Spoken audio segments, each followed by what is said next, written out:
Forget frequently asked questions. Common sense, common knowledge, or Google. How about advice from a real genius? 95% of people in any profession are good enough to be qualified and licensed. 5% go above and beyond. They become very good at what they do, but only 0.1% are real geniuses. Richard Jacobs has made it his life's mission to find them for you. He hunts down and interviews geniuses in every field: sleep science, cancer, stem cells, ketogenic diets, and more. Here come the geniuses. This is the Finding Genius Podcast with Richard Jacobs.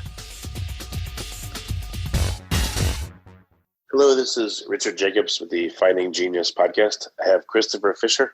He's an archaeologist and the director of the Earth Archive. He's also a professor of anthropology at Colorado State University. So, Chris, thanks for coming. Hey, thank you so much for having me. I really appreciate it. And I love the opportunity to participate in the podcast and, talk about all the exciting things that we're doing. Yeah, if you would tell me, what are you working on? So I have this crazy sort of entry into this topic. And that is I'm an archaeologist. And I was trained as a traditional archaeologist, so using methodologies that have been around, some of them since the turn of the last century, most of them non-digital, and using one of those techniques, which was full coverage survey, walking across the landscape. I discovered a archaeological site, ancient city that we didn't know was there. Huh. And it would have taken us, decades to survey this thing, walk over the landscape, map everything that was there by hand using traditional methodologies. So I turned to this new technology, LiDAR. And over the course of using this technology, I came to understand that it was good for so much more than just archaeology. And so that's what I want to talk about today, is the expansion of this topic to this idea that we can map the entire land surface of the planet using this LiDAR technology to create a three-dimensional digital twin of the planet that we can curate, that we can study today, and curate in perpetuity for future generations. Yeah, I remember. Oh, that's right. I remember that's how I found you as I saw your TED Talk, and the title was something like "Mapping, every inch of the Earth" or something, something like that. And I remember you talked about you were digging around for remains of a certain city in Central America, and then with the LiDAR mapping, you were able to see like hundreds of structures that spread out over a vast expanse of jungle, right?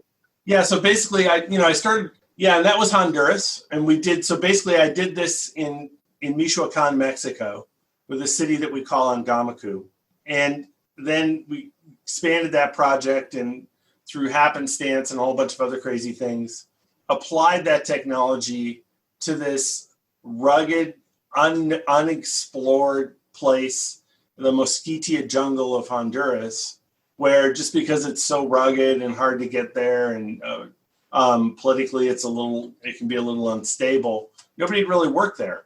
And so we didn't have a great idea of what was there. And over the course of that study, we discovered several ancient cities that we didn't know were there. And using this technology, we were able to digitally strip away, when we call it digital deforestation, digitally strip away the vegetation to see the archaeology, to see the surface of the land below, in an area that's as densely vegetated as the Amazon. So it's just impossible to do archaeological research there using traditional methodologies. Well, now if you were to go in there, you could pinpoint precision, know where to go, and you'd be less likely to waste time and then dig up areas that weren't important. And, you could, just be dramatically easier and better. Yeah. And, it's interesting. I know, when people think of archaeology, they're like, oh, it's like synonymous with excavation, right? Digging stuff up. But very few archaeologists today actually, I shouldn't say very few, but it's not as common as you might think to do excavation. Archaeologists today are so focused on preservation that, in some instances, excavation is sort of a last resort. But what it does allow us to do is to go in there and using a sophisticated GPS unit, basically which is now it's a handheld computer. We can look at three-dimensional maps that we've made using the LiDAR, and we can walk across the land surface and you're exactly right. We can pinpoint exactly where we want to go, find areas of interest, go and map those areas. And then maybe, depending on the kinds of questions that we want to ask as archaeologists, which have to do with the way that, ancient societies are organized or how they used their environment or whatever, we can perhaps excavate some of those areas. Have you tried to take a rendering, at ground level of one of these cities and recreate it in VR and walk through it? So so you can do that, and we are experimenting with doing that. And so let me tell you some different ways that we've done that. But you're absolutely right, and you can put it into it. But to answer, I'm a professor, so I'm contractually obligated to give you a long answer to any question that you ask me. So, but to answer your question, yes, you can do it. You can put these data inside of a game engine and basically walk through it. But it's really labor intensive to do that, and we're not quite. I mean, some people have done that, but we're not quite there yet, I think. But what we can do is make amazing reconstructions of what we think these places look like. And one of those was featured actually in the October issue 2015 of National Geographic of this city, which we call the City of the Jaguar. Some people call it the Lost City of the Monkey God or Ciudad Blanca. So there is a old school kind of National Geographic, beautifully artistically rendered reproduction of what the city looked like. But you can put on 3D glasses and you can walk through the point cloud. So when you scan these areas, what you end up with is not a photograph, but instead it's a digital 3D cloud of points that represents the Earth's surface and everything on it. Every tree, every bush, etc., down to things that are about 25 centimeters on a side. So you can walk through this point cloud and you can paint that point cloud onto buildings and other sorts of things. So it is possible to create that environment, but we're not quite there yet. So can you talk a little bit about how LiDAR works? How can it see the trees, but then also, strip them away so you can see the buildings underneath? Why is it able to see a difference? Absolutely. That's a great question. So using some sort of airborne platform, plane, helicopter, you can do it with a drone, but the payload carrying ability and the range of drones that are available to civilians right now is not great enough to do the kind of LiDAR that we're calling for. So we're basically right now limited to fixed wing aircraft or helicopters. So from that aircraft, you have an instrument that fires down a very dense grid of infrared beams, a couple 100,000 beams per second or so. And when one of those beams strikes an object on the Earth, it could be the ground surface, it could be a leaf, it could be the trunk of a tree, it could be a bird, whatever, returns back to that sensor on the aircraft, and it gives you a measure of distance. Those beams are so dense that no matter how dense the canopy, some of them will hit the ground surface and return to the sensor. So what you end up with, as I mentioned before, is a three-dimensional cloud of points. It's not a photograph. So if you put on 3D glasses, you can walk through it.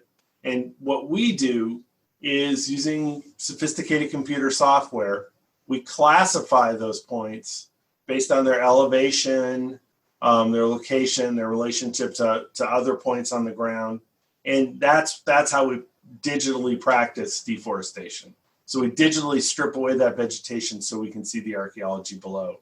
The key thing is that all of that stuff that I painstakingly work to strip away, to place basically in a bin, and we can turn them off so we can see the ground surface, are the careers of hundreds of other scientists that are studying carbon budgets, forest composition, the number of trees that are there, tree species, tree size and age, hydrology, topology, other geological questions like landslides and faults. And I mean, the possibilities are mind-bogglingly endless.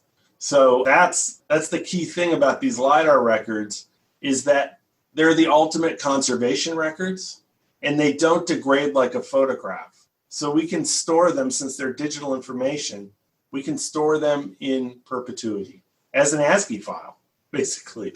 Have you looked at, is there anywhere where there's LiDAR footage on an ongoing basis, over months or a year or two, and, where changes have been noticed? And can you overlay and make a movie of successive LiDAR images and watch a landscape change? Yeah, you absolutely. And there has been some of that has been done, and we would call that change detection. And that's when the LiDAR records really, really become, in my opinion, every time that an area is rescanned, the value of those records doubles. And we fully expect that with the Earth Archive, when we begin scanning these areas and open sourcing the data, that depending on the kinds of questions that people have and how they want to use these data, they're going to go back and rescan these areas to do just that, to look for changes, to measure deforestation, faulting, landslides, sea level rise and loss of coastal areas or erosion, looking at before and after images from storms or hurricanes or fires. I'm talking to you right now from Colorado, and the hue of the sky and everything around us has an orange tint from the fires that are happening in Colorado and Wyoming right now. And, if we had LiDAR, high resolution LiDAR records before and after of those, we could tell exactly where things had burned and how many trees have been lost and, all sorts of crazy, amazing information. Can LiDAR be performed from low Earth satellites, or it has to be from airplanes?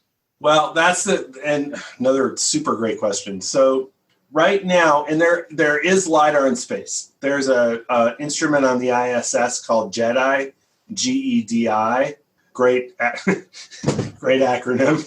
And JEDI is LiDAR instrument, but the resolution is not great enough to do what we need to do. We're a little ways off from getting a spaceborne instrument that can scan the Earth's surface at the kinds of resolutions that we're actually calling for. And the problem is that we can't wait for one of those instruments because the Earth is changing so rapidly now. The clock is ticking that we have a limited time to be able to scan the Earth as it exists now to create this digital record that we can pass on to our grandchildren's grandchildren so that they can understand what the Earth looked like. They can do this change detection. They can see what was causing the changes that we're seeing today, very specific instances, and they can use that record to halt changes that they're seeing during their lifetimes, or perhaps even reconstruct the Earth and using a system that might be like the holodeck on the Star Trek from Star Trek. So this seems really useful for forests, or obviously for areas that are clear. What about bodies of water? Can LiDAR see through water if it's not too deep and look for features underneath? Yeah, so unfortunately, the kinds of LiDAR that we're talking about will not penetrate water. There is LiDAR that is available for shallow areas, bathymetric LiDAR. Our mission is not, our call is not to do that kind of LiDAR scanning. And those instruments are sort of newish. They're just being developed. There are a lot of limitations, like the water has to be really clear and stuff like that. But that kind of LiDAR, the bathymetric LiDAR, is already being used in some really, really cool applications. So there's a scientist from one of the two Montana schools, like it's either University of Montana or Montana State. I should remember this, but I don't. But anyway, he's using that kind of LiDAR to count trout in high mountain streams that are really, really hard to get to physically. So they're actually firing LiDAR into these shallow, super clear streams. The trout are really visible, and they're able to do basically a trout census using the LiDAR, which I think is just so cool. How do they see how many trout there are? Do they have like a gate, and they pass through it, the LiDAR counts them or something? No, they just basically scan the entire stream from top to bottom in the section that they're interested in. And the water is very clear, and the trout have a very distinctive profile, and they're able to actually count. I'm sure there's some some trout that they miss, but they're able to count the majority of trout in the stream. That's really cool. If you like this podcast, please click the link in the description to subscribe and review us on iTunes. Yeah, it's pretty amazing, actually. So what areas are you working on scanning? Like, what are the first areas that you want to look at? And so we say that we want to, scan the entire land area of the planet, 29.2% of it. And with the following caveat, many areas are already being scanned, and there are a lot of countries that can afford to scan. And where that happens, we're just going to mirror those records. So the United States, for example, has a program called 3DEP. The resolution of that scanning effort is not high enough for what we need, but those records are still really valuable. A lot of Northern European countries and the UK are doing massive scanning programs, and they're open sourcing those data. But there are lots of countries that just don't have the resources to be able to do those scans. And those countries are in areas that are changing really, really rapidly. And so our first campaign is going to be to scan the entire Amazon basin. And we hope to begin doing that scanning in spring of 2021. And we're about to initiate a massive crowdfunding campaign to get the resources to be able to do that scan in 3 phases over 5 years. Well, most of the Amazon is owned by Brazil, or what other nations? Well, the Amazon, and it's a very, very tricky problem. So the Amazon actually encompasses 9 countries, 9 separate countries. So we have, and the Earth Archive is partnering with academics, NGOs, indigenous people, government officials in each of those 9 countries. We've initiated contacts to begin these programs of scanning around areas of interest for sort of the phase 1 scan. And a lot of our work, there are a lot of technological challenges associated with the Earth Archive, but the most confounding challenges, the ones that will be the hardest to solve, are the social challenges. Getting permissions, open sourcing the data, capacity building, teaching people how to use these LiDAR records. That's really where our grand challenges sort of lay, we feel. Well, you probably can identify people on LiDAR? I mean, not by their face, but can you identify, that's a person there or an animal? Probably not in the resolutions that we're talking about. Although if it's a large animal, we could, and it's relatively stationary, we can identify it. So from our Mexico data, we can see cows, for example, and horses and stuff like that. We can also see birds, because the birds appear as just a speck that's kind of above the forest. People, I haven't seen people in any of the LiDAR scans that I've done, although I'm sure it's possible at the resolutions that we're talking about. Of course, using different kinds of LiDAR instruments, you can actually scan a person, which everybody's all sort of seen that, I think. But from the aerial LiDAR that we're talking about, I've never actually seen a person being identified, although I'm sure it's definitely happened. But we can recognize the traces of people very easily. So there are open areas, paths, trails, structures, cleared, fields, etc. So, I mean, is there much permission needed because you can't really identify people? Are they worried about military installations? Are they what is the issue with permission to be able to do this? Yeah, so one of the things that's really important to us is that we open source the data as much as we possibly can. Make the data freely available to anybody who wants to use it. In doing that, we will undoubtedly scan areas that are sensitive for a whole variety of reasons. The Amazon is home to, for example, the Amazon is home to uncontacted peoples. Some of the last uncontacted peoples left on the planet.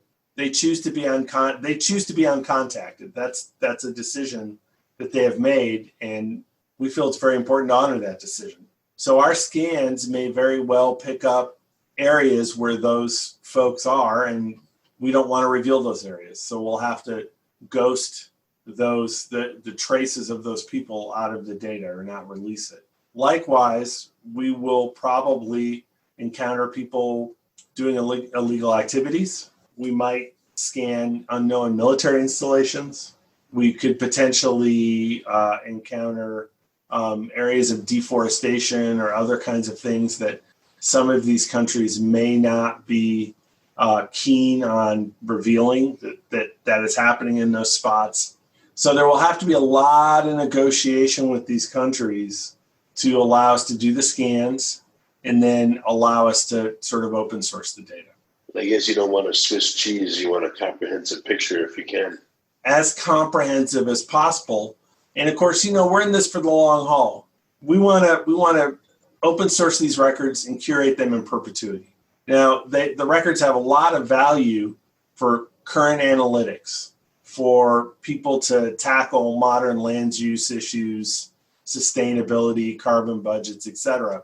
But we feel that the real value is in their long-term curation. So, and I'm an archaeologist, I think in very long chunks of time. So if we can't get these records open sourced right away, but maybe in 10 years they're open sourced because the sensitivity of the things that we've encountered in the LiDAR have sort of timed out, I'm okay with that.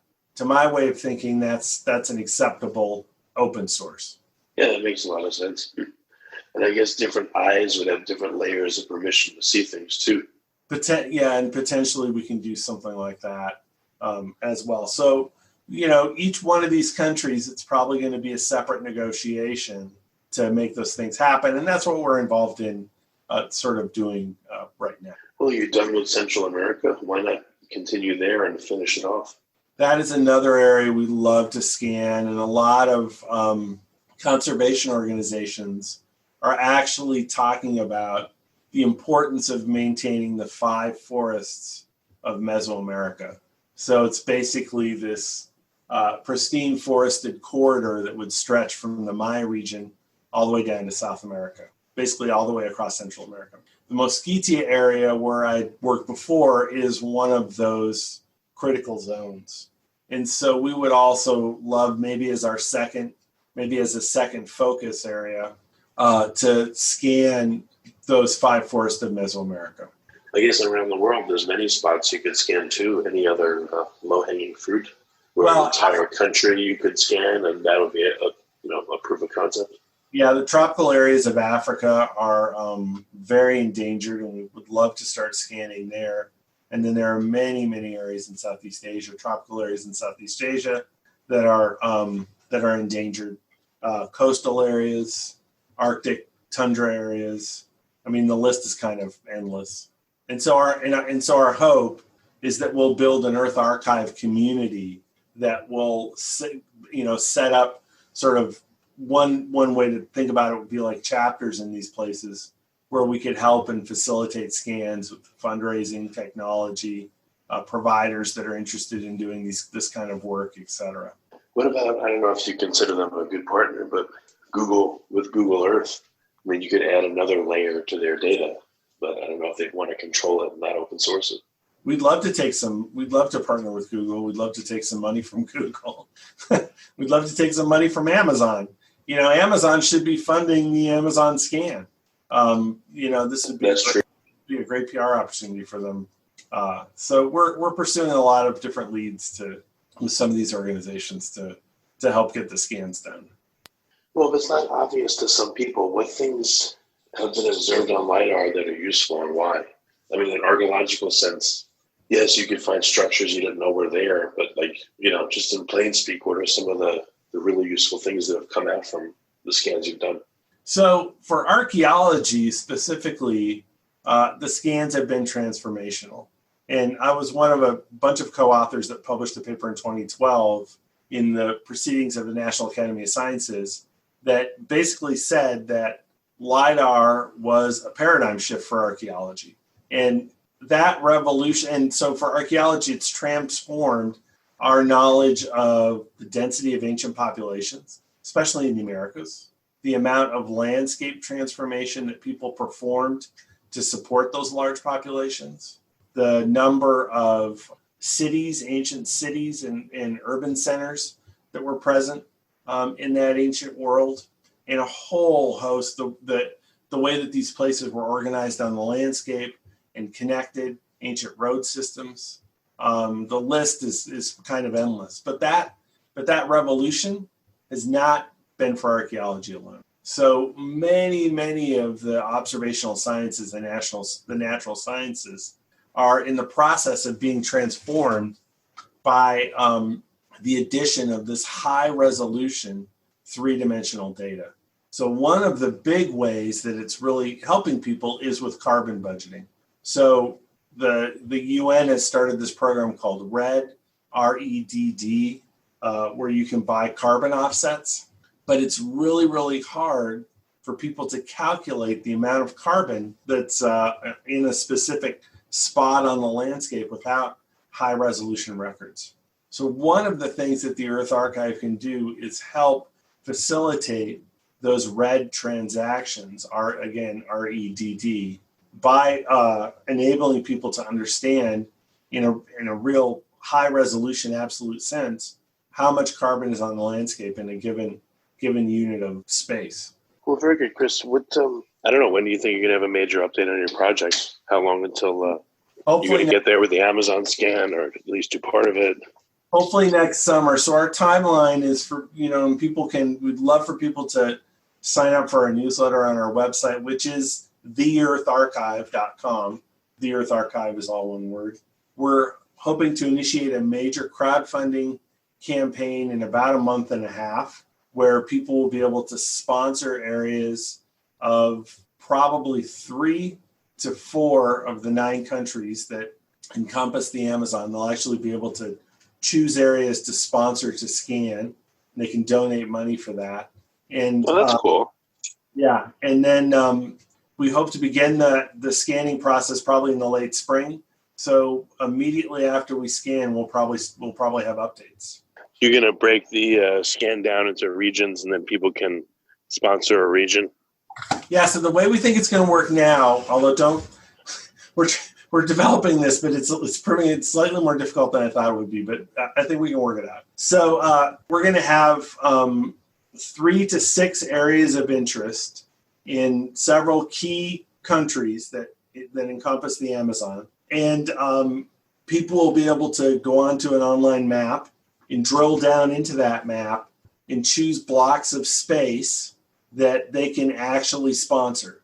And of course, we'll have a write-up that when we have some basic idea of what we think we're going to find there archaeologically, ecologically, et cetera. And so people will be able to sponsor that area.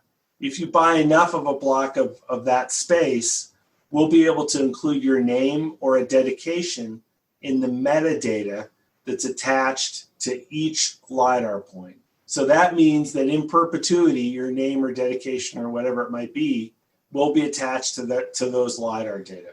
It's kind of like putting your name. Yeah, it's kind of like putting your name on a park bench. I don't know what the life of a park bench is, but I can tell you that the life of our metadata will be for a really long centuries maybe. So I think that's such a I see people buying like deeds for part of the moon and all sorts of crazy stuff. And I was going to say that's how they sold. Yeah, you can't sell it, but people paid quite a bit of money to buy parts of the moon. At least with that. Yeah. Here you can actually help sponsor a part of the scan, and then you can go and when we've actually done the scan and we release the data, hopefully we'll have some kind of certificate or something that we can send to people, but they can actually go back into our web interface and see what was there. I think that's really cool myself. But I'm a big nerd. Once an area is scanned, it would tend to have a name. Like when you scanned the Jaguar civilization, whatever it was, it was pretty big. So I bet there was probably names that came up, like this part and this part, instead of just northern end, eastern end. Maybe you could, in addition to their name in the metadata, they could choose from a list of names that are relevant in that country, in that country's language, and name the area. And, I don't know, maybe that would add on to the prestige of doing so. Yeah, that's a great idea. We could definitely pursue that. We would want to do that in conjunction with our local partners, of course. And all That's of what I mean, right? They'd have a list of pre-approved names that the country or local partner would decide in their language, Yeah, no, that's a great idea. And I also want to, that's a great idea. We'll look into that. And I also want to emphasize that, this is all being done in conjunction with local partners. So it's just all a big collaborative thing. And, our local partners are basically the ones that'll in a large part run these scans, and then they'll analyze the data and publish from the data. And we hope to have a lot of really cool rewards for people, the basic suite of t-shirts and stuff like that. But for people that are really, really interested and really, really want to contribute, we think that we can bring those people, like a select, very small select group of people, actually see some of the scans in action, which I also think would be a great opportunity. Well, that's what I was going to ask you. When you scan an area, you see one thing, but then when you actually go there, how closely does it correlate with the scan? Like, you have your handheld computer and you're looking at the scan results as you're trekking through a particular area, and was it super easy to find features because it was so accurate? In the areas that I've scanned, there's a 1-to-1 correlation between what we see on the LiDAR scans, the products that we make from the LiDAR scans, and what's actually there on the ground, depending on the resolution of the scan. So often we can see smaller things that aren't, necessarily visible on the scan, but nothing larger. And you can actually navigate to features and see them, like mounds, building foundations, etc. The thing that tends to happen is that when you stare at the products from the LiDAR, whether it's a hillshade or whatever it is, things seem smaller. And then when you see them in person, things seem much bigger. So there's generally a period of time where you have to calibrate the size of the things that you're looking at or that you've been staring at in the LiDAR data with their actual sort of physical size on the ground. And, of course, you can look at the feature and measure it, and you have an intellectual understanding of the size of the feature. But that's different than actually having that physical experience of seeing the feature and how big it actually is. Well, there'd also be second level type stuff that once you're on the ground locally, you'd probably want to look at. Let's say the LiDAR picks up a crevasse or something like that, or this open ridge between two areas that's not very wide.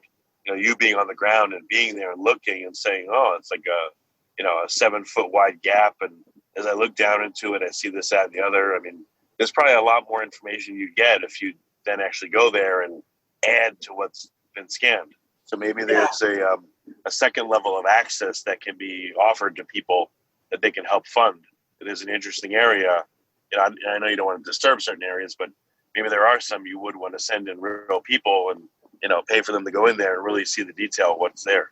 Yeah, I don't know if we'll be able to quite support that, but we can definitely take them to some cool archaeological sites so they can see that. A lot of these areas are going to be incredibly remote. So getting into them is can be a real challenge. And it's a physical challenge, and then it's also a safety challenge. But we can definitely take people to some cool areas, and they can see how the scans are sort of happening, and they can help us make some of the LiDAR discoveries in real time, which I think will be a great opportunity for some people. I know maybe it's a little bit off topic, but can LiDAR be used to scan like the interior of caves or the interior of buildings? Yeah, so what we've been talking about is aerial LiDAR.